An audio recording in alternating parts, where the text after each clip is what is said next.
termites. I just took a drink of my beer. It's episode 65. Welcome to the pub. What are we drinking? We're drinking Keybilly. It's a little Florida beer. Yes, they're trying to get you to think the Keys, Keybilly, get it? Like hillbilly. And it's, huh? I like it. I like the can too. It's an ale with key lime juice. It's good. It's refreshing. I'd say more of a summer deal, but, you know, what are you going to do? I bought it when I was down there. Well, I wasn't in the Keys. But I was in Florida. I was in Florida for it seems like 100 years. 5 minutes out of the airport at Orlando, boom, car accident. You go, Florida. Took 5 minutes to see somebody rear end somebody else. They seem to be handling it well, so they'll give them shout outs for that. Orlando, the Villages. I went to the Villages. Oh my God. Unbelievably fun. Shockingly fun. Not that I thought they would suck, but, you know, I thought maybe they'll be older. As an audience, I thought, well, they're going to be older. They're all retired. It's not all ages. But I'll tell you what, they didn't care it was a Thursday. They ain't got no job to be out on Friday. Drinky, fun. And a very nice theater. It's like a 1,200 seater. It looks like any other theater in the world. And I took videos and put it on Instagram. And then the staff was younger. They have young villagers. You can live within the village if you work there, but not if you have kids. I think there's a rule about kids. Yeah. Cassie was in charge, and she dynamite, did a great job. It was everything was just wonderful. Yeah, Orlando, the Hard Rock, great. And I'm glad I missed. Apparently, there's some Halloween hoop-de-doo they do down at Universal or whatever, and just 1 week ago that was happening, and I don't know, it was very complicated. Anyway, that was super fun. And then Stuart, Florida, adorable. Have you ever been to Stuart? It's adorable. And then moving on to Clearwater, where those are some of the smartest, craziest, fun crowds ever. 2 shows on a Sunday. Who knew? Everybody came out. Some of you people had your tickets since 2020, and I totes appreciate you hanging on to those. It did make me laugh when people would fucking TikTok or whatever tweet me and go, why don't you give us our money back? I don't have your money. Do you think I have your money? Nope. Do you think every time somebody buys a ticket, they send it to me? Do you understand how much I couldn't even do that? No, that kind of accounting, I would have to hire another accountant other than one to go, look, here's the thing. For a year, we're going to get all that money. They were going to send it to Ticketmaster, but they've decided to send it to me. So now what? So anyway, people held on to their tickets. And the JW Marriott in Orlando, I'd like to give a shout out to that place for having a wonderful lazy river. I look for a lazy river on the road. I love a lazy river. I don't care if I'm the only adult in there. I don't care. What did make me laugh, though, is they had literally inner tubes that were $1 from Walmart. You'd get 10 for $8, right. And I had to check it out and check it in. Look, first of all, if I can afford to be at the JW Marriott, I'm not stealing your $1 inner tube. Second of all, next time I'll just bring my own goddamn inner tube, because then I don't have to. I was just going to leave it floating in the lazy river for the next person. Oh my God. The guy was like, do you want me to take that back for you? I'm like, I have to return it under my, yes, ma'am. I'm like, it must be a problem. People stealing the things. And then I got some notes backstage. Just so you guys know, I usually do get all this stuff. Sometimes I don't. Joe and Elaine, they were at the Villages. They were thanking me for coming there. Yeah, they thanked me for coming. Nice. He actually had a gathering of 14 friends over that past Saturday, went on YouTube and pulled up my Villages joke, and he'd never heard so much laughter. We're forever grateful to see you in person. Joe and Elaine, shout out at the Villages. Very fun. I mean, Did you tell the joke? I thought it was me. I did tell the Villages joke at the Villages. Well, because I was told people were asking if I was going to do it, and they wanted me to do it. So nobody got mad. Yeah, very good sense of humor. Nice. Lee would like paddles to mic up because your comments are great. She can't hear them. Oh, well. She said, oh, well. Sorry, Lee. It's not happening. Nope. I'm going to guess Lee is, I don't know if it's a lady or a man, but I'm going to guess a woman because the penmanship's nice. That's what I always just think. If it's this nice, it's got to be a woman. Yeah, she had tickets since December 12th, and saved them. So that's great. Thank you for doing that and not bitching, because I had no control over it. You know what I did have control over, though? Getting a hold of this Dolly Parton spatula. from Williams-Sonoma. Yeah, it's got a guitar and a butterfly. And then it says, leave something good in every day. And Dolly shined it. And then there's a butterfly. But also, the weight of this thing, you do not need a golf club by your front door in case of some sort of asshole. This thing, I could kill people. It is so heavy. Well done, Williams-Sonoma and Dolly. And then look what else arrived. The Williams-Sonoma Dolly cookie thing. Oh. And here's what's crazy. It's the Holly Dolly. They're out, though. But I bet they'll restock probably. Yeah, 8 cookie cutters. There's a musical note, and then the rest are just Christmassy. A butterfly. There's your butterfly. Are you going to make them? Yes, I'm going to make them. Great. Yeah, and it's even written in French. Biscuits au sucre. I didn't know Williams-Sonoma was French. Are they Frenchy? Is that the deal? You get an angel, a wreath, a butterfly, a musical note, a star, a little cabin, a guitar, and a Christmas tree. Wow. It's a lot. Yeah, it's really cute. Cool. I'm excited. I'll do it with the girls. Are you ready for Christmas? They like it. No, I'm not ready for Christmas. But I got to get up to Lowe's and take some videos of their blow-ups for Christmas and shame my brother, who's already got 7 million and he's already the redneck of the neighborhood, but I want to just keep it going. Mm-hmm. Nice. What are we going to try today? Many of you termites sent me this on Twitter and told me to go get it, and I did. I found it. They're not easy to find, though. It's the Brach's Turkey Dinner Apple Pie. This is candy corn that claims it tastes like turkey dinner. Gross. Green beans, roasted turkey, cranberry stuffing, apple pie, and coffee. So I smelled the bag. Oh, no. It smells like cotton candy on steroids. All I smell is sugar. Like Lou I love candy corn. Yeah. Normal candy corn. Lou hates it. He has a whole thing about it in his act. No. No? No. That tastes like turkey? No. No. God dang. I mean, it's a funny idea, but Jesus Christ, that is horrible. And I like regular candy corn. Oh my God. I gotta get that out of my mouth. Let's try this. Let's move on to something I know won't suck. Here we go though. This is Pringles. I love Pringles, but this is Pringles Ranch. Okay. And then here's gonna be the question. Is it gonna really taste like ranch or just something else? Do you have any ranch? Do you have any ranch? I do.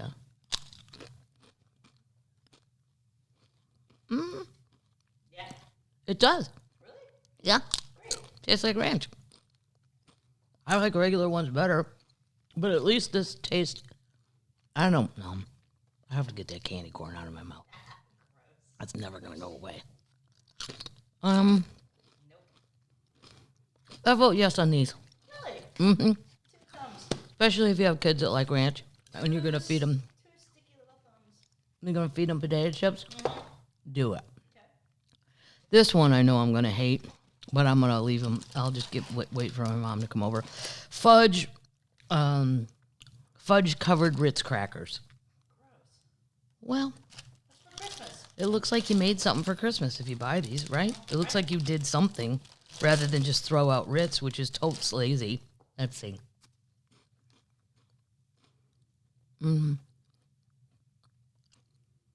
I'd rather have just a Girl Scout cookie.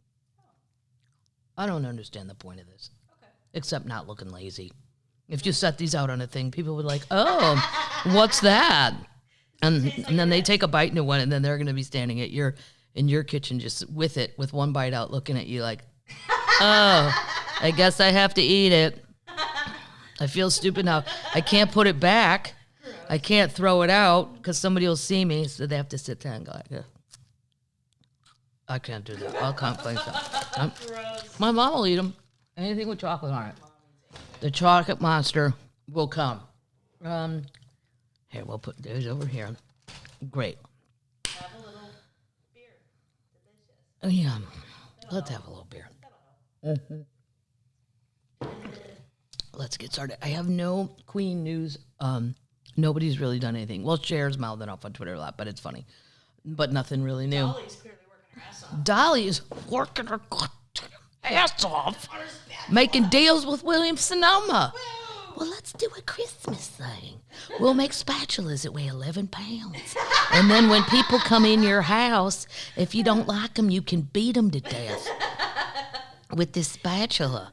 I'm going to carry this around at Christmas and see if anybody notices how heavy it is. And just every once in a while, after I've had enough to drink, I'm just going to whack my brother with it because he won't see it coming. Even this part is hard as hell. This is hard. There's no, very little, If you got anything you need whipped. There you go. Okay.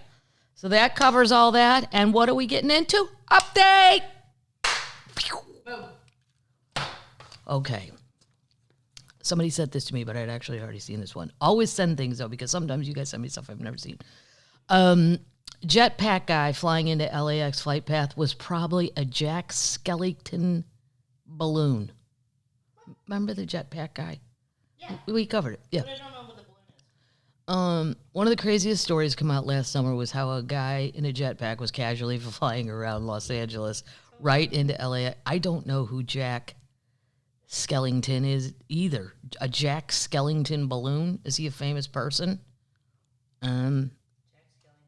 Yeah. The FBI and It's from the Nightmare Before Christmas. from the Nightmare Before Christmas. Yes, the skull guy. A skull guy? Yeah, I never saw that. It was a human-sized. Oh yeah, it was a human-sized balloon, probably a Jack Skellington from the Nightmare Before Christmas movie that got torn from a Halloween display. Huh. Oh, okay.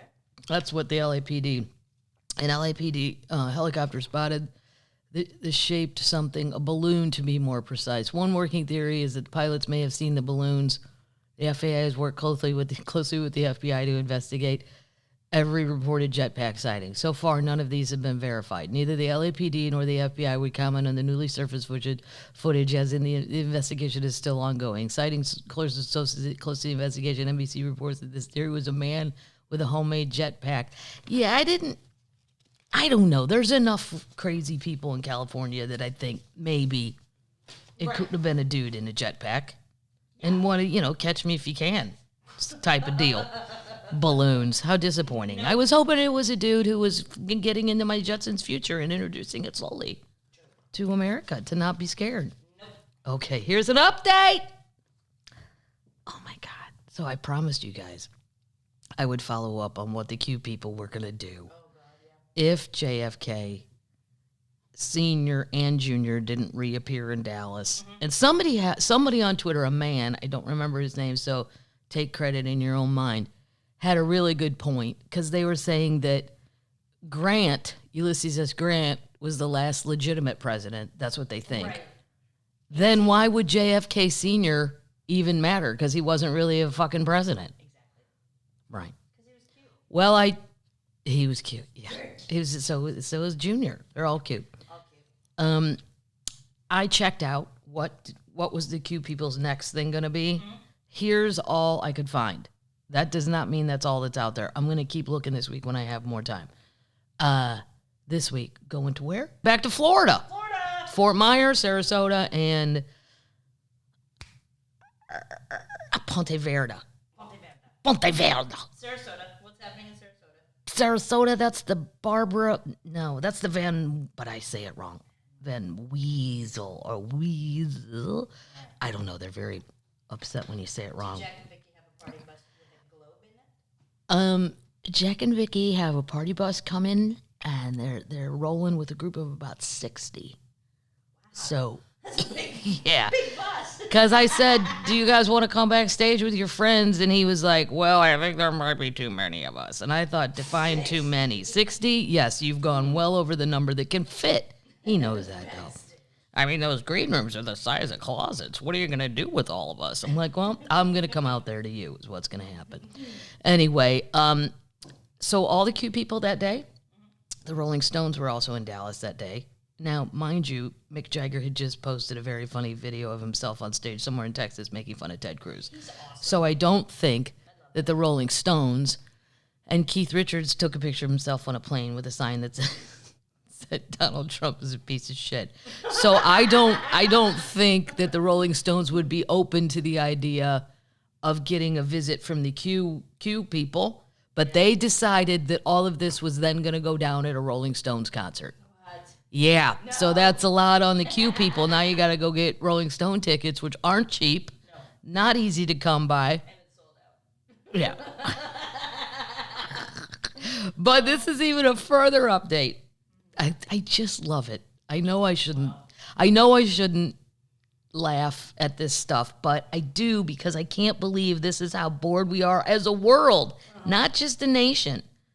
New Zealand Q fans, hang on for this one. They believe Trump secretly arrested their prime minister 2 years ago. What? That's what you always say whenever I read one of these. What? Yeah.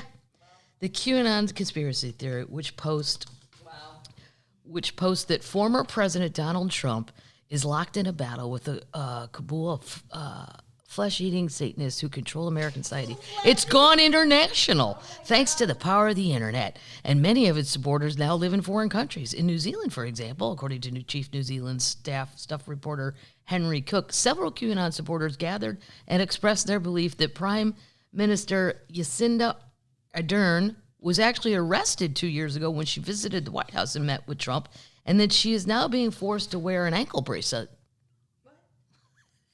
Oh my God. When do you believe she was arrested? September 29th, I think, when she visited the White House. Pre-Halloween. Right. So what? Why? They don't even go, I have to, that's bad on me. That's bad reporting on my part because I didn't go any further. But if she got arrested, I'm going to have to get into this one this week. But the problem is those rabbit holes. Jesus Christ. Who's the lady they sent back? A lookalike? They always say that. Doppelganger? Yep. Or has she just not made any public appearances and they're just videos? Huh? Here's an update you're going to love. Update! Seriously. Okay. It's going to make you feel better about the Elizabeth Holmes situation. Good. A termite sent me this. There was a woman way before Elizabeth Holmes. This woman was born in 1891, and she died the year I was born. Oh, she died in 1965.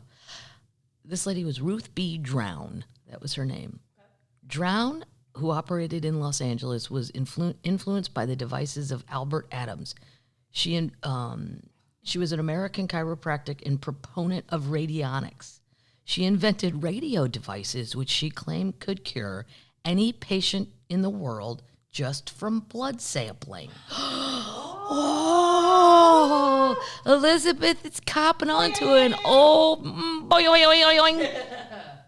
Her devices were investigated, Drown's were, by the American Medical Association in 1950 at the University of Chicago with unsatisfactory results. Science writer Martin Gardner noted, Drown was given blood specimens from 10 patients. Her diagnosis of the first 3 patients were so erroneous she did not even attempt the remaining 7. The committee stated that the devices were quackery. They didn't use the word fraudery. She's a fraudster. And concluded her alleged success rests solely on the non-critical attitude of her followers. Drown was investigated by the California State Bureau of Food and Drug Inspection, was charged with grand theft in 1963 for doing this. She died before the case came to trial. So that just shows you Elizabeth now. And I've also been listening to The Dropout, which is the wonderful podcast I told you that's about the Elizabeth Holmes trial. And there was, I won't go into all of it, but one of the more interesting points was there was a guy who works for a healthcare, like a research deal where they give out money. They loan money. They invest in healthcare companies. And she never approached the Silicon Valley crowd for money because, like this guy said, if she would have come to us looking for money, because that's all we invest in is healthcare shit, we would have checked it all out. Right. And she wouldn't have gotten a dime, and we probably would have called her out for being full of shit. Right. So what did she do? Smart Elizabeth, the fraudster. She went to famous families and she pulled the Bernie Madoff thing. You're lucky to be getting in. I don't know how much money I can take from you. I got so many other people lined up to give me money. So she went to Betsy DeVos and all these people that don't know a goddamn thing about healthcare or devices or blood sampling. And then the other families would tell the other families. She just went way off campus to get the money. Then, this is crazy if you listen to this podcast, she took Pfizer's logo and then another company, Sprawling, it's another healthcare thing. She took their logos and put it like on the front of her binder with her logo, implying that she's working with these people and that they've signed off on this shit and it's on. So the binder that you would get as a potential investor, here you go, look over all of our bullshit. Well, she was doing that, which again, Pfizer probably will end up suing her ass for, because then they had the Pfizer guy on the stand and he said, did you approve this? No. He goes, it's actually against policy for our logos to appear on anything else. Not that I'm rooting for Pfizer. But, and then the other healthcare thing that's as big as Pfizer also said the same shit. So she was just completely bullshitting people. And then, well, was that your intent? I don't know. They have a deposition. Do you know that you put Pfizer's logo on all your shit to make it look like... Huh? Sharing plow. Sharing plow. Mm-hmm. See, there's my dyslexia. I made it sprawling. Sprawling sparrow. What? What's it called? Sharing plow. Sharing plow. Shearing. S-C-H-E. Shearing plow, like P-L-O-W? No, O-U-G-H. O-U-G-H. Wow. Plow. Put in the show notes. Butcher that. Nobody cares. I'm just saying. And they asked her in the deposition, did you put these logos on here to intentionally get people to think that you're in business with these people? I don't remember. No. I don't know. I don't recall. God. Update! This is just disgusting. But I love to hate them. And I even bought the book. I haven't had time to read it. I read the Vanderbilts, the Anderson Cooper one. Oh, no. Well, here's the problem. I'm a little bit more of a history buff. I don't really care. Anderson Cooper kind of went down the super elite society highway, which is interesting too.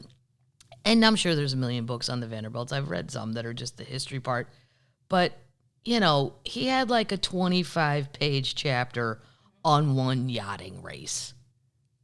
Nobody cares. It doesn't know shit about yachting. Not even sure what defines a yacht per se. Like, I know a bass boat. I know a cabin cruiser. I know a pontoon boat. Yeah. I know a mastercraft. I don't really know. But anyway, I sent it to my mom. She'll like it. And I said, because I'm going on the road, I go, here, Mom, here's some delicious fall reading. As Dominic Dunn would say, every detail is delicious. It's very gossipy. It's fun, but I don't really care. I care enough about high society to know, I like to know what they do, but then I don't need the details of who wore what gown. I don't give a shit. Who wore best. Yeah.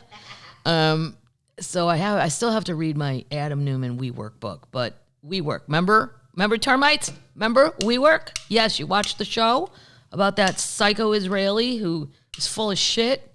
He was ousted in 2019 as CEO of WeWork after allegations of drug use, gender discrimination, and excessive spending, and says he's done a tremendous amount of give back with the money he earned after stepping down. The guy, what are you going to say, though? He was good enough to get somebody to give him shitloads of money, and then he ran away with it. I haven't figured that out. Points were points due were points due. He freely gave the money. Somebody freely gave him the money. He tricked him. But it's, there comes a line where it's criminal. You're lying to people. Like, she's Elizabeth Holmes. It's one thing to present people the truth and then sucker them in like Bernie did, because you suckered him in, but then Bernie was lying after the fact. Right. But the trickery, he wasn't lying. Well, kind of. I guess he was lying even when he tricked him. But anyway, Neumann walked away with the company's stocks worth a reported $1.7 billion, and after reports of his behavior, a possible overvaluation of the company, then worth $47 billion were made public. Then he ran away to Israel. As soon as he got his ass handed to him, and it's the typical lay low for a couple years, come back, the world won't care. And that's exactly what's happening. Asked whether or not he should share some of that money with his former employees, the ones you will see in the documentary that got completely screwed over. Some of who's lost their jobs and stocks during the downfall, he replied, Actually, over the past few months, I've done multiple things, but not stuff that we feel obligated to share. I've thought about that. We do a tremendous amount of give back. Who believes this shit? Who still would listen to this guy? Oh my God. He was at a conference. He's reappeared back in the States. He's been hiding out in the Hamptons too. This was in 2000. I'm trying to figure out what he went to. He told CNBC's Andrew Ross Sorkin at the New York Times Deal Book Online Summit Tuesday. See, they should say no. Right. No. You're a whore if you take him. You're a whore. Speaking of reporting, well, I'll get to that. I want to talk about the reporter of Aaron Rodgers. Oh, no. Just the reporting. Okay. I'm not going to get into the rest. I can't take you seriously when you're on a couch in a basement with a skull cap on and you don't even look like a football player. And then you tell me you're like, it's almost like he's stoned. Yeah. Yeah. He's stoned on ivermectin. Dude, well, I'll get to it. Despite being ousted from the company, Neumann still holds around 11% share at WeWork, which is valued around $722 million. $722 million for WeWork. Wow. No. I've attended one. It was stupid. You worked? I didn't work. I went to a WeWork because I had to meet this lawyer guy a long time ago. Well, it wasn't that long ago. A few years. 2 years. He was adorable. Just about what rights you get to a CD and all this horse shit. Did you get free coffee? He offered me coffee, but I didn't trust what he was going to get. And I knew I could probably ask for beer or wine, but I wasn't going to be there long enough. And the whole thing was uncomfortable and weird, and it just sucks. Just meet me at a bar. Seriously, why can't, like, contract meeting at a bar. come meet me at Tire Biters? What is wrong with that? There's nothing me and him, Chase was his name, very nice guy. There's nothing me and Chase couldn't have said over a patio beer. I mean, I think he wants to look professional. Not everybody rolls like it was like at 3:30. Dude, the day is almost over. Let's just go have a beer. Why would you pay to meet here? Anyway, the company's $9 million valuation, with shares opening at $11.28, represents a market drop from the $47 billion. He was lying his ass off. Yeah. That's what they claimed in 2019 when it first attempted to go public, and that was a huge goddamn disaster. They had none of their chickens and none of their ducks in a row, and it was a huge bust. And then he just said, "Well, everybody was telling us that, so I believed it." In his T-shirt, he's like a Tony Robbins if Tony Robbins' head was even larger. Yeah. Anyway, he's back. Just letting you know, that's an update. He's back in the vernacular. He's out there. Don't get tricked. Do not get tricked by the Adam Neumann WeWork man. Okay. Don't go work for him. That's just my opinion. Before we get to news, yes, because what have we been watching? Well, Succession is on fire. I haven't watched Yellowstone yet because I want to watch the one of the last season before the next two. But it's been a lot of football, and I'd like to congratulate myself. On what? Beating Drew in fantasy football, and the league. Very stressful being in Florida because fucking the Marriott, I turned on CBS to see, I had two games, Tampa, Atlanta, and then the other channel where there should be a game, and I have people playing. Right. My men are activated. My army is on the move. This CBS, I took a screenshot of it, said, Dish Network is still in contract negotiations. If you'll just be patient, we'll work this out. But in the meantime, it's blacked out. Oh my God. No game. Wow. I have my iPad. Just going to say, league, I have moved into 4th place out of 8. Nice. 50% of the way up. Yep. Lewis. What's your team name? My team name is Smalls, and we're represented by the Bud Light Man. But it's with a Z, because we're cool like that. The Lunatics, Lewis Black's team, get it? Lunatics. They've dropped to 6th place. Oh. And who did I beat? I beat our friend Drew, also known as Newbie Dribby. That's gay. Newbie Dribby. And of course, Kathy, the The New Orleans ones put so fun, SEAUX fun. Where's Ron? Last. I don't even think he knows he has a team. I think he's focused on the Cowboys, and I haven't talked to him, but I'm sure after this weekend, his little heart is just torn into tiny, tiny, tiny pieces. Yeah, what the fuck happened out there? I bet all that money. Yeah. Lose to the Broncos? Yeah. Come on now, Jerry. That's on you, Jerry. That's on you. But to watch Aaron Rodgers, this is what pissed me off the most. Okay? And I did go to journalism school, believe it or not, and I did graduate with a degree in journalism. When they had the press conference, and a man, I don't know who, but I know it was a man, said to Aaron Rodgers, "Are you vaccinated?" He said, and I quote, "Well, yeah, I'm immunized." And then Aaron goes, "I mean, some guys aren't vaccinated. I'm not going to judge them." That's you, psycho. You just talked about you. You've just disassociated yourself. This is what I love when people go crazy, when they just disassociate. But the reporter, nobody followed up in that room. And nobody said, wait a minute. He asked if you were vaccinated. You said immunized. Why are you using a different word? What does that mean to you? And nobody does it because they're afraid of him. Because I know for a fact, a reporter friend of mine asked Tiger Woods a press conference question one time, and Tiger didn't like the question, and that man was not allowed back in the press question things for 2 years. Tiger said no. Wow. Aaron also, I'm sure, has that power. Or I'm never going to get called on again. So you don't want to put yourself in the timeout box. Right. But no matter what, it's shitty journalism. You let him say that, and for a month, nobody followed up. Nobody went back and looked. Somebody said on Twitter, one guy did ask what it meant, but then you couldn't really hear him or something. I didn't hear that. But if so, good on that guy. But to let him go with that statement when everybody else is taking shit for it, and quit being such a sissy. Right. Cole Beasley came out, fuck yeah, okay, fuck that. I mean, hold your position, right. Whatever it is. At least be man enough. Carson Wentz, and he does his press conferences with his mask on. Mm-hmm. Who's a basketball player? Kyrie Irving. Yeah, everybody's allowed to take a stance. Mm-hmm. But to lie, and then Aaron's like, I don't think it was a lie in his Pubcast. And then he saw all the shit that he got for it. And he's like, I want to apologize for misleading. If I misled it, it's the whole, if I offended you, because I called you a fuckface. Right. Well, that's offensive when you call me a fuckface. So, yeah, you did. I mean, he did the whole, I'm sorry, not sorry. I mean, and then he was shocked that State Farm dropped him. Well, you can't really be a good neighbor if you're not doing what the whole group wants you to do. Now, can you? Like a good neighbor, I'm like, here comes unvaxxed Aaron, liar, psychopath. Like, what a fucking, I mean, who stands there and can lie like that? That's what's amazing, too.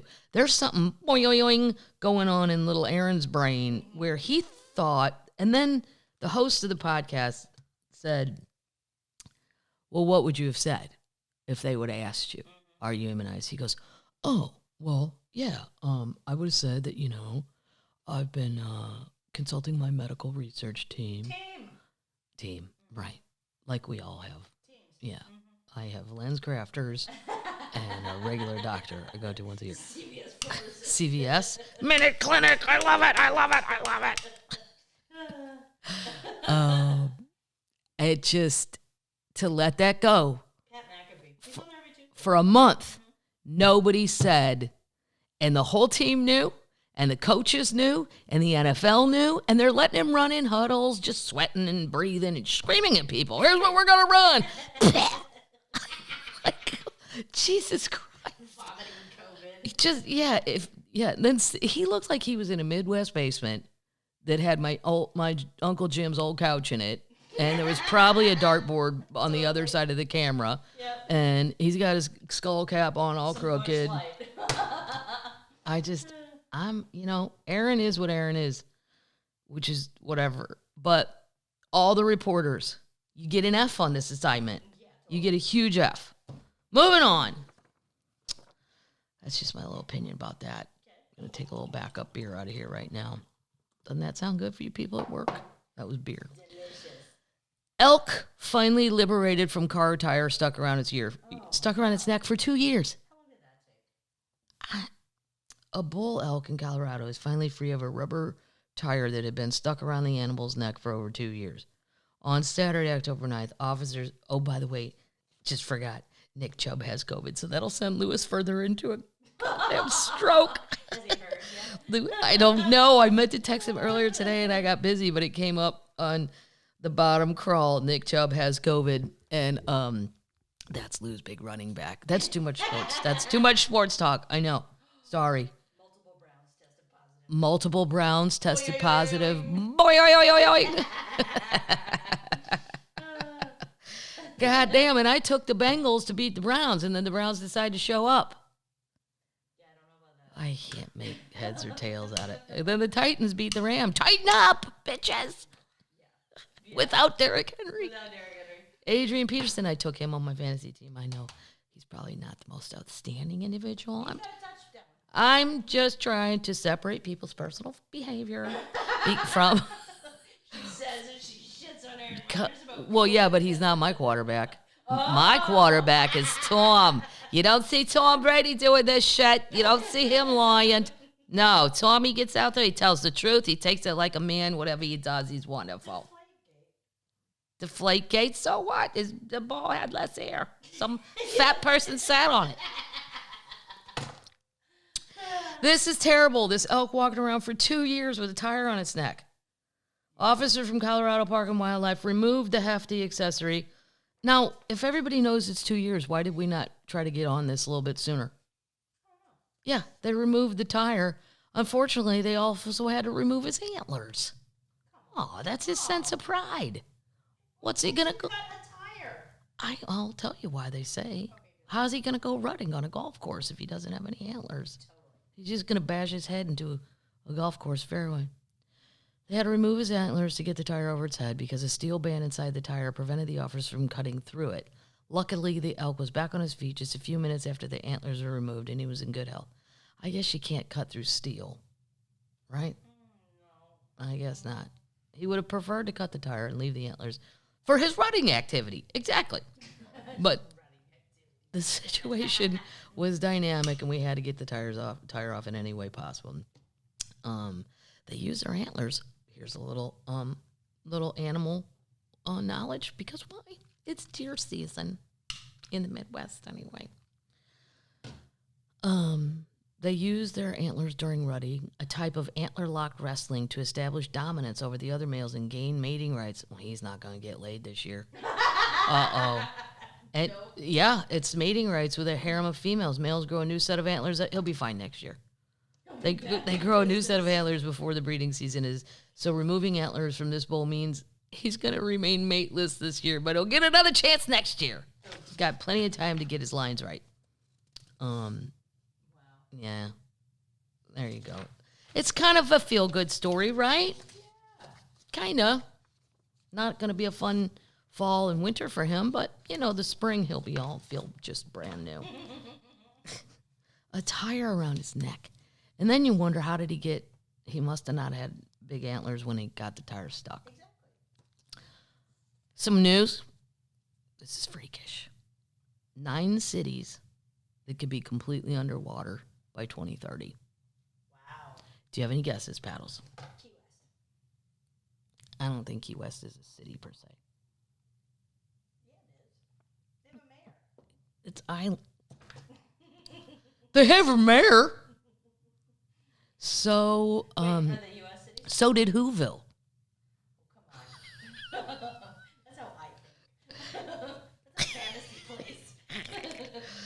Global, Wait, are they global? yeah, it's globally. Oh, I don't know. Well, some are in America. Okay, thanks. Yeah. Cities that could be underwater by 2030. And this is with Houston. hold on. Do you know how far inland Houston is? No. Jesus Christ. It sure floods a lot. St. Louis! The Mississippi's going to overtake it. New Orleans. You got one right. New Orleans. Great. Here we go. We've been yelling about that for 10 years.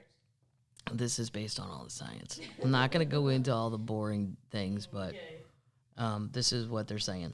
Amsterdam, the Netherlands. That would be so sad, right? They're the reason they're called Low Countries. Amsterdam and the cities of Rotterdam and Hague sit low, flat, and close to the North Sea. The Dutch are famed for their flood defenses. And looking at these sea level productions, it means the country's system of dams, barriers, dikes, levees, and floodgates will become even more essential in the years to follow. Okay, this one, I'd really have to look this up. Basra, Iraq, which I think I was in one of the USO tours. I can't really remember. It's the main port of Basra lies at the Shat al Arab, an enormous wide river that feeds into the Persian Gulf. Blah blah blah. They're gonna be gone. Okay. Number 3 is New Orleans. Sad times, right? Number 4, everybody keeps saying this too. Venice, Italy. Sad. I've never been, and I've been to Italy, but I didn't get to go there. It's beautiful. Yeah, but you said it doesn't smell very good. No, it's terribly smelly. But Number 5. the food's good. Yeah, the food's so good. I know. Number 5, Houston. Number 5, no. Ho Chi Minh City, Vietnam. Oh, sad time. Yep. Yeah, good food too. Vietnamese food? Nice. Never had it. Pho, big noodles. Pho? Yeah. Oh, yeah, I've had pho. It's like chicken noodle soup. Yeah, with a PH. Pho. Kolkata, India. Kolkata. Kolkata? That's not the way you spell Kolkata. Yep. Not Mother Teresa's Calcutta. No, that's Calcutta. Calcutta. This is Kolkata. Kata. Whatever. Number 7, Bangkok, Thailand. Boing. Number 8, Georgetown, Guyana. Sad times. Wow. For centuries, the capital had relied on seawalls, or more accurately, one gigantic 280-mile-long seawall from protection from storms. That's because most of the coastline is 1 meter below high tide. Some 90% of the population lives on the coast. As you can see, the country will need to substantially bolster its seawall if central areas are to avoid massive damage. Oh, wow. And number 9, this will make me so sad. I love it just as much as New Orleans. Savannah. I know. I love it. It sits in a hurricane hotspot, but even without extreme weather events, the historic city could see land swallowed up by the sea on all sides. The Savannah River in the north and the Okeechee River in the south, I'm sure I said that wrong, could both spill out to the nearby marshland, meaning that hurricanes and flash floods do hit the city. And by 2050, the city is predicted to experience a once-in-a-century historical flood, and the effects may become more severe. So if you're living in one of those 9 places, might want to think, or Houston, according to Paddles. Watch out, Houston. You don't know that Galveston's not your sea barrier. Galveston is your barrier island for Houston. But you know what? According to Paddles, put it on Zillow. Yep. Get out. The whole place. All right, here's some news. This is going to freak people out. But I've already experienced what I'm about to tell you. Where? In Canada. Where? Specifically, Banff. Yes. It's a wonderful place. You would think I would have said somewhere where you think of technology in the future, like Singapore or something. No. Canada's already got this going on. Great. You know the way the world is working because you're happy it's happening. Out with the old ways of doing things, going to work for an office, for example, and in with your own thing all the time, anywhere. It seems people have realized coming to work at its restaurants, greeting you to take your order at the drive-thru, and then quickly cooking your food is an outmoded concept. Instead, how about machines actually doing it? So they're going to have robots in the drive-thru. What? Yep. It's McDonald's. I'm going to read more, but I know when I went to Banff, they had like little kiosk. You put your order in, you paid, and then it shot out of a chute, like over there. Your cheeseburger just came out with your it's got like a tag that, Kathleen. yeah, it says Smalls with a Z. Smalls ain't it, Mom? Smalls. Smalls, baby cheeseburger. Thank you. McDonald's is now getting together with a very famous tech company in order to make drive-thru more robotic and therefore more crowd-pleasing. I don't know if it's more crowd-pleasing. Sometimes I like There was a lady at Taco Bell. I came out of the airport, I don't know, like 3 weeks ago, and I thought, I'm going to Taco Bell. I don't give a shit. I'm tired, hungry. There's nothing at the house. She sounded, and it made me laugh so hard, like she was snuggled up on a couch in her basement, in her pajamas, maybe drinking a Bloody Mary. She's like, welcome to Taco Bell. And I'm like, oh, hi, could I have, usually I get 2 tacos and a Diet Coke. She's repeating. She goes, 2 tacos. That sounds good. I could use a taco right now. It's like I called a friend. Diet Coke. Girl, you can spice that up. You want hot sauce? How much? Sometimes the drive-thru's fun. Have a taco. You want anything else? Bean burrito? Well, she's like throwing tempting things out. She was so low-key and laid back. I'm like, are you even inside that building? Or are you somewhere else totally comfortable?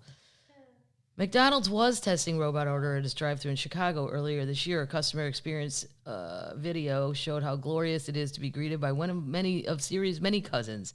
She could tell you was really loving it. That's just an experience, right? They couldn't possibly be serious, could they? Well, now McDonald's seems to be ready to expand this testing to further flung parts of our great nation. Ray, the old ways of just a load of crock. Ray, the old ways are just a load of crock these days. Oh, I almost forgot to mention the famous tech company McDonald's will now partner with. Guess, who do you think they're partnering with? Famous tech. Apple. Nope, IBM. The IBM that used to be called the Big Blue and now seems to be big intimidator of little. Well, McDonald's has just sold IBM to its McD Tech Labs, the engineers that are formerly known as Apprente, so that IBM can take on the robot-driven drive-thru machine. Cool. I don't know how you guys feel about that.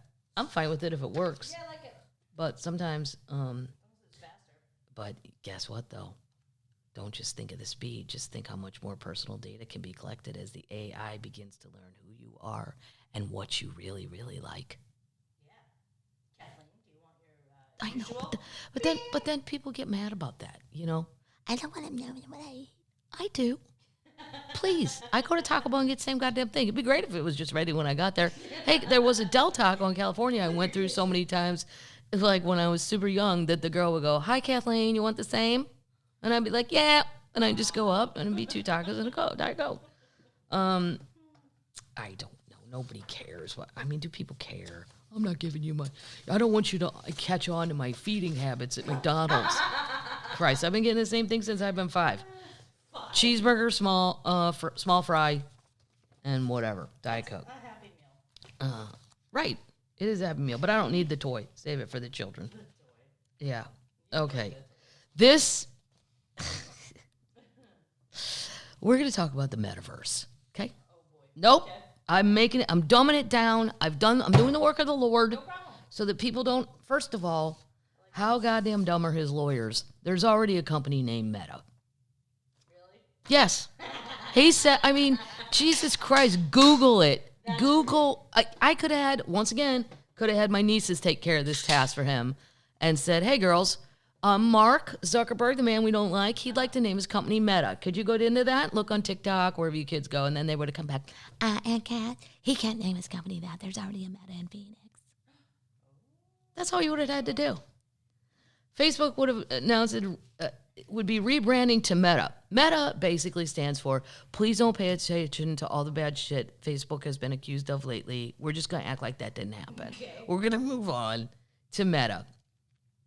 But a PC company might be getting in the way of that branding switch. Tech company Meta PC already filed a trademark request for Meta as a word referring to tech-related items such as computers, laptops, tablets, and software earlier this year before Mark Zuckerberg and his company were able to file their request. So it was already filed. Right.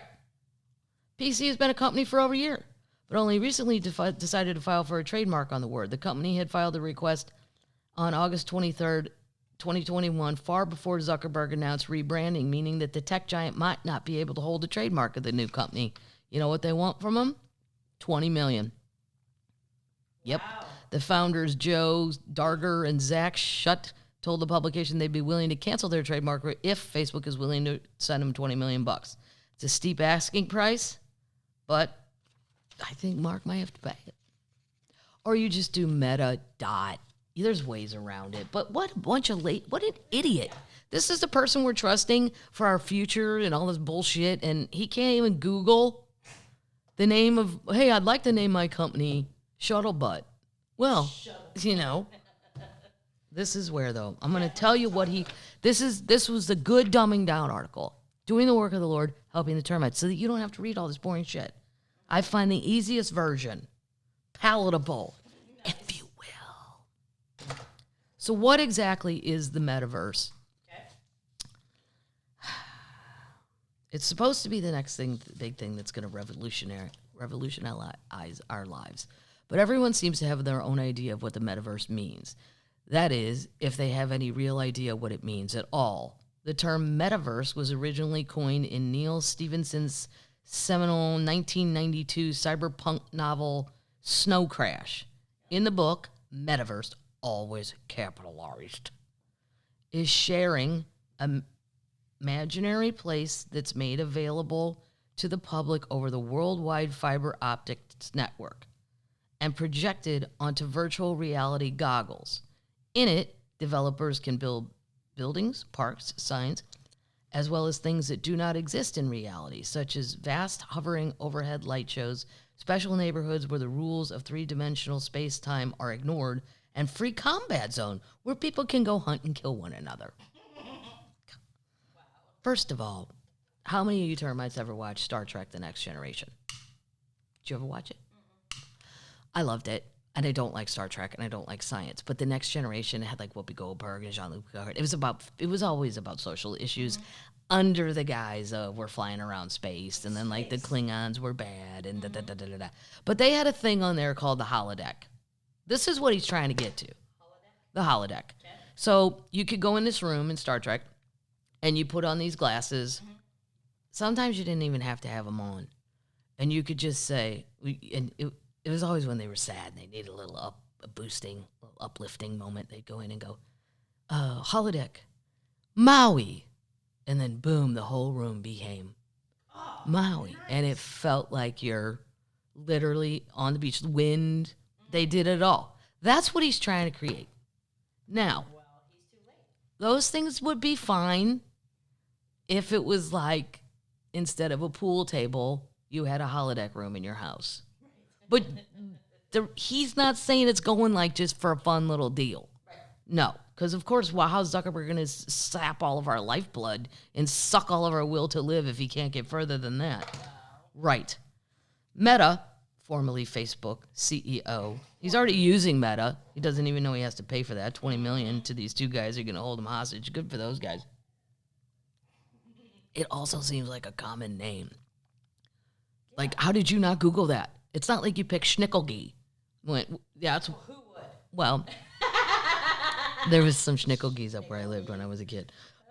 This is a random weird name. Anyway, Meta, he announced to his colleagues, formerly Facebook CEO Mark Zuckerberg and his colleagues, mention the word metaverse 80 times. And every time they do it, they want to go, forget Facebook.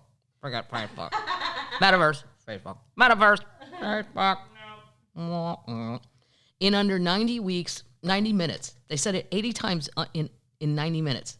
So, clearly, a lot. At last week's Facebook Connect keynote presentation where the company announced its new name. But Stephenson made it abundantly clear that there had been zero communication between me and Facebook and no business relationship. That means Facebook's interpretation of the metaverse might end up being quite different from what what Stephenson described is the holodeck. Fun for everybody. Even I would do it. While Meta's rebranding drives most of the metaverse conversation these days, don't forget about Facebook. The nearly 30 years since Snow Crash appeared have seen plenty of online networks that embodied some or most of what his book describes. These efforts to create the metaverse have included numerous online gamings and gathering places that captured some of the metaverse's most important concepts without ever using them. That's like my gamer friends who are playing kids against kids in England. Mm-hmm. They're not even kids, for Christ's sake. One of my gamer friends is 40. I mean, he's not a kid. No. But they're already interacting in a virtual space with other people from around the globe. So this already exists on that level. But we're here as an Oculus. Mark Zuckerberg has decided now is the time to build the metaverse. So enormous wheels are turning and resources are flowing, and the effort is definitely going to be made. So is the metaverse the next best advance that will revolutionize the way we all connect with each other? Or is it just a repackaging of existing technologies into a new catch-all concept? I say B. Or is it just the latest buzzword marketing term? C. Also. Forget Facebook. Forget Facebook. Here's how he defined it last week in the keynote. Zuckerberg said, the best way to understand the metaverse is to experience it yourself. But it's a little tough because it doesn't fully exist yet. From where we were sitting, asking people to try out some non-existent thing doesn't seem like the best way to convey a full understanding of your bold new corporate direction. Now, does it, Mark? No. Nope. Elsewhere in the keynote, Zuckerberg described a grandiose vision of the metaverse as even more immersive and embodied than the internet. Okay. That's what the guy in the book already said. It's also in Star Trek The Next Generation. You're going to be able to do almost anything you can imagine. Get together with family and friends. I can already do that. Get in a car, drive to Lake Bar. Work, learn, play, shop, create, as well as entirely new categories that don't really fit into how we think about computers or phones today. That helps a bit, but any description that includes the words almost anything you can imagine is so broad, it's almost meaningless. Correct. Yes. Every contract you ever sign in comedy or other stuff too, it always says in perpetuity, all things known and unknown to man. And I'm like, well, why the fuck am I signing that? Why am I signing something that says unknown to man? Right. Because what if it's known tomorrow? And then it happened. Then you signed it away. I did sign it away. After breaking down Meta's vision and looking at the history of the metaverse as a concept and embodied multiple distinct online spaces, we've identified the following elements that, taken together, seem to define a metaverse. Anything that has any business using the term will include, and then they go through, you get an avatar, okay? Then you become that person. You're your own little avatar. A virtual world that mimics the space constraints and land scarcity of the real world is seen in, I don't even understand all this. Nope. No, It's not for us. it's not for us because I'm never going to do it anyway unless it's a holodeck. And then I'll do it. And then I can walk in and just say, cliff some more. And boom, I'm there. Here's one guy, though. This is the last thing I'm going to say about this. Facebook's metaverse, this is one guy's opinion. He thinks it poses terrifying dangers and needs to be policed. Of course, now, this guy's thought of shit I haven't even thought of. The immersive virtual world, which was recently revealed at one of Facebook's, Zuckerberg's top priorities, but critics are skeptical about how good it actually will be. Dr. David Reed, professor of spatial computing at Liverpool Hope University, spatial computing, thinks it will change our lives just like the internet did, but he's also very worried about potential dangers. He said the metaverse has huge implications and it comes with fantastic advantages and terrifying dangers, and we need a highly robust system in place to police the metaverse. This is the problem. We don't have anything in place to police the internet. Mark Zuckerberg creates monsters. Right. He releases the monsters, and then he goes, it's not my monster.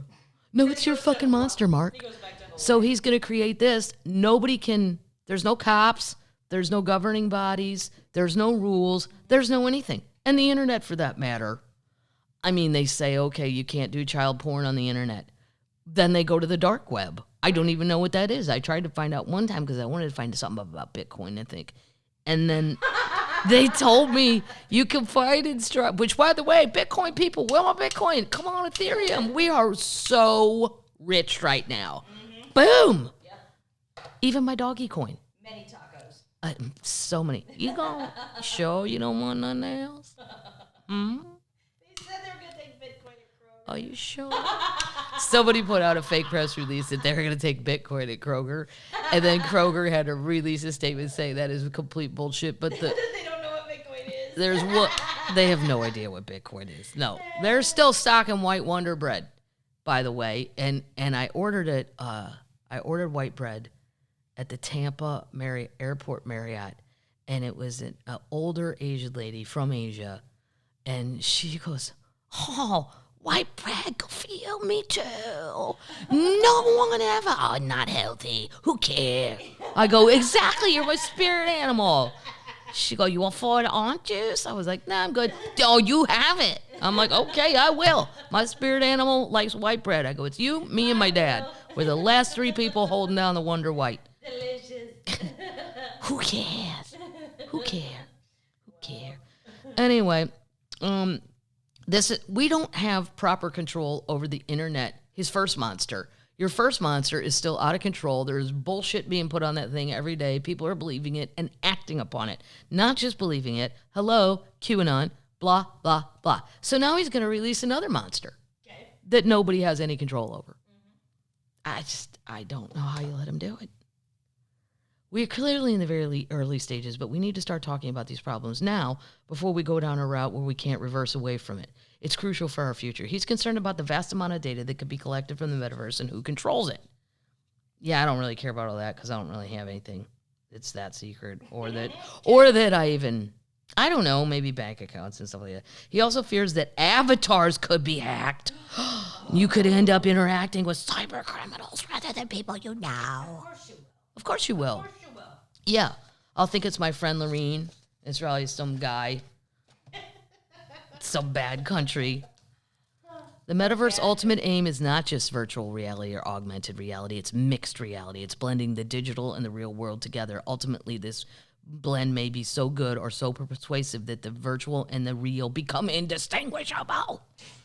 Fast forward to me in the metaverse handing my Amex to an avatar that I think is my brother. And it's not. And then you see another avatar going, what did you do? Patrick, I thought it was you. God damn, give me all of your things. And the market for that is gigantic. Whoever controls it, meaning the metaverse, it will basically have control over your entire reality. Only if you participate.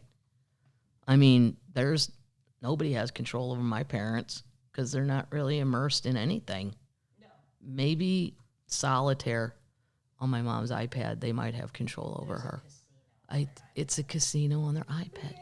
Yeah, and she doesn't know it, but I get messages when she's buying gambling things on my phone. Your phone ending in blah, blah, blah, just bought $9.99 worth of loot games. I'm like, what are you doing, you crazy old thing? Many current they have face, eye, body, and hand tracking tech. Most have sophisticated cameras. Some even incorporate EEG technology in order to pick up brainwave patterns. So this guy's saying, no, not until we know what it is. He suggests that the metaverse should be a collaborative effort with a standard step for everyone to follow. Yeah, he doesn't think it's all bad. He says it could create more job opportunities. Yeah, for the cops, for sure. It's a 3D world. Mark Zuckerberg, blah, blah, blah. There you go. That's what's happening. Who wants to join up? Did we learn nothing? Nothing from joining Facebook? Being grotesquely disappointed? Did we learn nothing? Here's a fun one. Love this one. 1,200-year-old Native American canoe found in Wisconsin to be preserved. It's in great shape. Wow. This kind of shit, I tell you, if I could have understood science. I love Wisconsin too. And I went to the doctor for your annual thing. And all of the things came back fine except cholesterol. And I'm like, yeah, but you nailed me.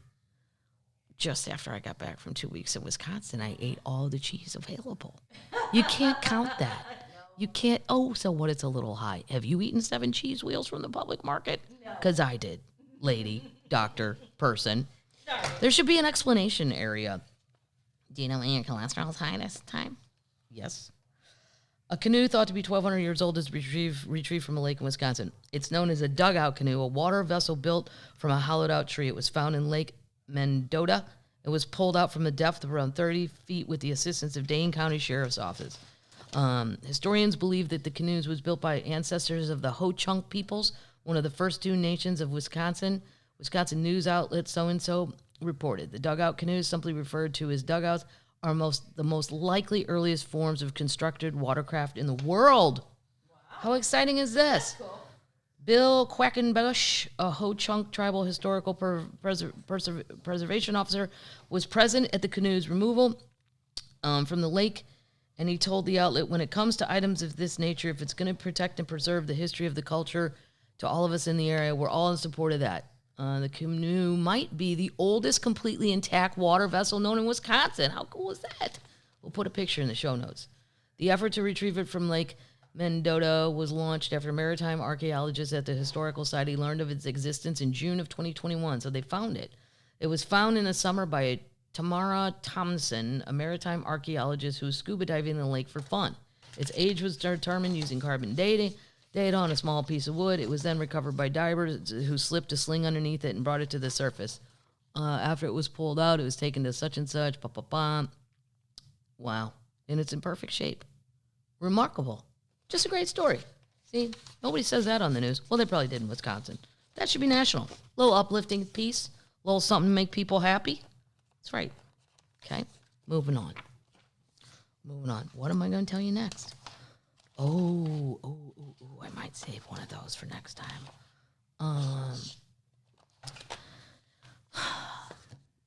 This is why we get vaccines. Right? Vaccines? Sure. I said vaccines. Vaccines. Because a long time ago, this is one of my friends, where he goes, well, we're just going to have COVID forever and we're going to have to live with it. No. Once we get vaccines for things, like we don't have polio anymore. Right. We don't have smallpox. Nope. In first world nations. I mean, they still do in some poverty-stricken countries, but this is crazy. This is the shit people my age don't remember, barely. Okay. My parents do. Every time I golf with my dad, we go by some like creek or pond that has algae. He just screams out, polio! What? He said they were told when they were kids that you could get polio from algae. It wasn't true. No. But that's what they all thought for 2 summers. Polio was a big thing. Like people my parents' age, polio was terrible. I mean, you didn't want polio. So listen to this guy, Polio Paul.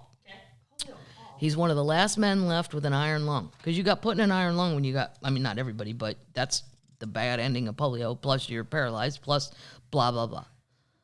Yeah. Polio Paul. Paul Alexander, he's 75 years old. He's been largely confined to the contraption since he contracted the deadly disease almost 7 decades ago. So he was 5 when he got polio. And he was put in an iron lung, and he hasn't made it out. Oh my God. Right. Oh my God. And he's still alive. Wow. The ventilators, which were used in, have you ever seen a picture of one? Holy shit show. It looks like a giant Schlitz can. Looks like a submarine. It looks like a giant beer can, an old-timey beer can. The ventilators, which were invented in the 1920s, lined hospital wards amid polio outbreaks that plagued the U.S. until the second half of the century. In 1959, so yeah, my parents would have been teenage. They were born in 41, so they've been 18. 1,200. In 1959, 1,200 Americans relied on an iron lung to stay alive, but the machines had gradually become less common after widespread distribution. Well, this guy's almost my parents' age. They're 5 years apart. So my parents would have been 10. He was 5 around then. Okay. That's when, 51, when it was going crazy. The machines gradually became less common after widespread distribution of the polio vaccine. In 1979, the U.S. was declared polio-free. Boom! And by 2000, because somebody goes, did you get the polio vaccine? I'm like, probably. I don't know. In a Catholic school, they just shot us with shit and told us, our parents, tell them we shot you up. If they want to know what you got, have them call us. My parents didn't call. No, nobody cared. No. Just get down in the basement. Oh, and then could you take off your shirt? We need to see if you have scoliosis. Sure. Okay. Or if you're looking for a crooked spine, I can tell it ain't the 8 of us. But I will tell you, so-and-so back there isn't kicking that soccer ball right. In 1979, we were declared polio-free. And by 2014, there were only 10 Americans left using an iron lung. According to The Guardian, Alexander is one of just 2 U.S. residents who remain reliant on an iron lung, and he's eager to share his story. He contracted polio in 1952 when he was 6 years old, living with his family in suburban Dallas. I lost everything, the ability to move, my legs would not hold me up, and then I couldn't breathe, he recalls in a video shared by Reuters. As a youngster, he became paralyzed from the waist down and was rushed to a hospital and placed in an iron lung. The iron lung is an airtight capsule. It also kind of looks like the body of the Tin Man. Yeah. Like a round, picture if the Tin Man's head was Paul's head. That would be Paul right now. But you have to lay down. He can't get up. Polio Paul. The iron lung is an airtight capsule that sucks oxygen through negative pressure, allowing the lungs to expand and the patient to breathe. Medscape reports the contraption is large and cumbersome and requires one person using it to lay fastened inside during operation. Given his paralysis and his reliance on the bulky machine, doctors diminished their expectations for his future, but Polio Paul was not about to surrender. No. I never gave up, and I'm still not going to, he defiantly declares in his new video. He claims he just hated watching TV and started studying and went on to graduate from high school with honors. Wow. Yeah. His dreams of becoming a lawyer suffered a setback when he initially denied entry to college because of his disability. And then what do we have? Americans with Disability Act. That's right. You let Polio Paul into the goddamn classroom. Go debate that. I would. I'd argue for Polio Paul. After 2 years of constant persistence, he was admitted to Southern Methodist University on a scholarship. Good for you, Southern Methodist. He graduated with a Juris Doctor from the University of Texas at Austin Law School in 1984. Look at this guy. Finally, something good happened. I wanted to be a lawyer for a long time, he recalled to Reuters with a smile. He spent decades working in the legal field and was eventually he could leave the iron lung for minutes at a time, learning how to frog breathe. I don't know what that is. Frog breathing. Now that he's older, he's confined to the contraption on a 24/7 basis once more. He requires around-the-clock care at a facility in Dallas. I do see the same thing everybody else. I do the same thing everybody else does. I wake up, I wash my face, I brush my teeth, I shave, I have some breakfast. I just need a little bit more help doing it, he says with self-deprecating jokes in the new video. Despite the difficulties, this plucky Texan last year published his first biography, titled 3 Minutes for a Dog, My Life in an Iron Lung. Took him 5 years to complete the work, writing every word of the book with a pen attached to a stick held in his mouth. Wow. You want to feel like you're not doing enough in a day? Google Polio Paul. The number of people in iron lungs continues to decrease around the world. In 2018, Missouri woman Mona Randolph was profiled by the Post about her years spent relying on the machine. She died the following year at age 82. But Alexander hopes to be around for many more years, inspiring others with his story. I wanted to accomplish the things I told I couldn't accomplish and to achieve the dreams I dreamed. That's a feel-good story, termites. If you're feeling bad, go look at Polio Paul. I like it. Wow. Yeah. I'm going to find one. Okay. Do you want to hear about Scottie Pippen? He's really mad at Michael. Or the new Banksy, who's an Irish guy. No, I'm going to finish on this. I'm going to save the others. Okay. So, there's a man who says he's Sitting Bull, the Native American Sitting Bull. He says he's his great-grandson. Here's the crazy thing. If you look at a picture of this dude, I go, yep, he's a dead ringer. So, he's been saying it the whole time. But then there's always, people that question it and go, is this guy a fraud thing or was he full of shit? Well, they used DNA from Sitting Bull's hair and they proved it's his great-grandson. Cool. Mm-hmm. Nice. But his grandson said that he'd have to call his grandpa back for a seance to see if they could use the hair. Yeah. Standing Bull is his name. Standing Bull. Yeah. A sample of Sitting Bull's hair helps scientists. It's not his name. I know it's not his name. I got the joke, Paddles. I got it. Wow, I laughed. I moved on. No, you didn't laugh. A sample of Sitting Bull's hair helped scientists confirm that a South Dakota man is the famed 19th century Native American's great-grandson, using a method to analyze family lineages with DNA fragments from long-dead people. Researchers said on Wednesday that the DNA extracted from the hair, which had been stored at the Smithsonian in Washington. Wow. Really? I mean, now this has come into good use, but we cut off his hair and then sent it to a museum. Why not give it back? And then if the family wants it, or maybe they did, maybe the family did, but I feel this DNA research is another way of identifying my lineal relationship to my great-grandfather, said LaPointe. I think his name's Ernie LaPointe.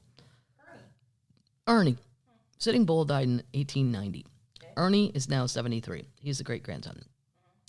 People have been questioning our relationship to our answer as long as I can remember, but these people are just a pain in the place you sit. He means pain in the ass. And will probably doubt these findings also. The study represented the first time DNA for a long-dead person was used to demonstrate a familial relationship between a living individual and a historical figure, and offers potential for doing so with others whose DNA can be extracted from remains such as hair, teeth, or bones. The new method was developed by blah, blah, blah. We don't really care. We don't really care how they did it. I'm going to see if I can find that. No, but he did. He had to, and his Sitting Bull came to him in a seance and told him they could cut off 1 inch. That was it. Oh. And if that wasn't going to be enough, fuck them. Wow. God, the lock of hair from Sitting Bull's scalp. I mean, give it back. Yeah, that's pretty nasty. Yeah. Unless they've said it's fine. Exactly. Sitting Bull, whose Lakota name was Tatanka Eotonka, helped bring together the Sioux tribes of the Great Plains against the white settlers taking tribal land and the U.S. military forces trying to expel Native Americans from their territory.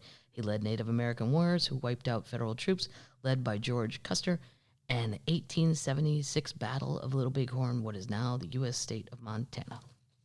I like that. That's where we're going to end off. I'm glad for Ernie LaPointe. I'm sure he knew that's my grandpa. But, you know, there's going to be Jack Straws that go, how do you really know he's your great-grandpa? Okay. All right, termites. 65. Episode 65. What a great year. What a great number. 65. I always bet on it in Vegas. I can't really say I've hit very many times, but I'm not very good at Keno. So, check out Williams-Sonoma if you'd like a spatula / death weapon. Watch this. Just watch. Ready? Wow. Right? Is it metal? I don't know what this gold stuff is. Some sort of, metal. Very pretty. Metal. Pringles Ranch, we're voting yes. I think I'll have another one. Dolly's Baking Kit, you can go see if they still got it. It's adorable. Little guitar, love it. Saying no on all that. And that's it, termite. Get out there. Be good, termites. Be glad you're not Polio Paul. Polio Paul. Yeah. Good luck to your fantasy team. Good luck to everybody's fantasy teams. I still want to root for Green Bay because I love Wisconsin, but Aaron kind of changed my feelings a little bit. Oh, but you got Deontay. I have Devontae on my fantasy team. Great. Jordan Love played okay last week. He just needs to get more comfortable. It's hard when somebody hates you like that. Yeah. All right, termites, be your best selves. Be your best termite selves. It's starting to be the holiday season, so you have to be a little extra nice to people because you never know what's going on, right? T-shirts are going up. Oh my God, the Pubcast T-shirts are going up. Yeah. And then I'm going to have a sale on the ranch T-shirts. Mm-hmm. So if you buy one, you get the other one. Or whatever. I don't know. I don't really do all that. But I do know the shirts are coming. It's very exciting. Be up for Thanksgiving. They'll be up by Thanksgiving. And I ordered the same amount as last time. This is why I don't do merch, though, because I don't know how many sizes, and then people complain, and I'm going to get extra smalls. And then I buy a bunch, and then nobody fucking buys them. And then I just throw them at my nieces and say, get rid of these. Do you have any friends? Yeah, do you have any friends that are also weigh 90? Okay, Aunt Kat, we'll do everything. Don't worry. We have all kinds of people that want them. Thanks. Their voices are so like that. I love it. Hi, Aunt Kat. What does it sound like? Mice. All right. I got to stop eating these. A+. Pringles. I love it. Yeah. All right, termites. That's it. Night, termites.